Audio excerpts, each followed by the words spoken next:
Olá, eu sou a Marie Castro, artesã especializada em crochê. Trabalhei anos no mercado de luxo da moda brasileira, até que decidi criar minhas próprias peças e ganhei o mundo. Hoje produzo conteúdo no YouTube e no Instagram, onde posso inspirar centenas de milhares de fãs deste universo. Aprendi crochê e tricô na infância, observando minha mãe e lendo revistas antigas. É uma sensação incrível criar roupas e acessórios partindo apenas de um fio e de uma agulha. O crochê é terapêutico, ancestral e sustentável. E ao usar os vestidos, tops e blusas que eu mesma faço, eu sinto que eu me empodero. Gosto de hackear os processos para torná-los mais simples e prazerosos. Quero que meu crochê seja descomplicado e acessível. Neste curso da Doméstica, você vai aprender a combinar cores, texturas e fios em roupas de crochê fáceis de fazer e de usar.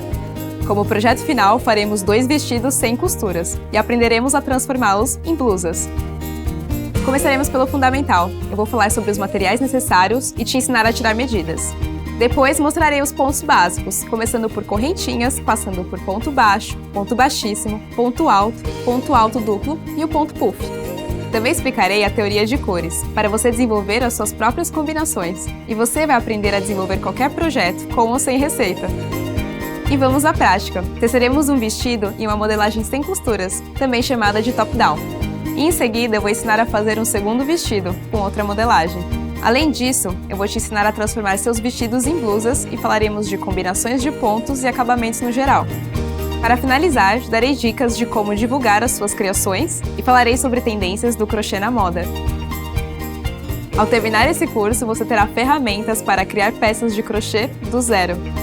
Para fazer o curso, você vai precisar de fios e agulhas de crochê. Experimental, acessível e atemporal. Vem descobrir comigo toda a versatilidade do crochê na moda!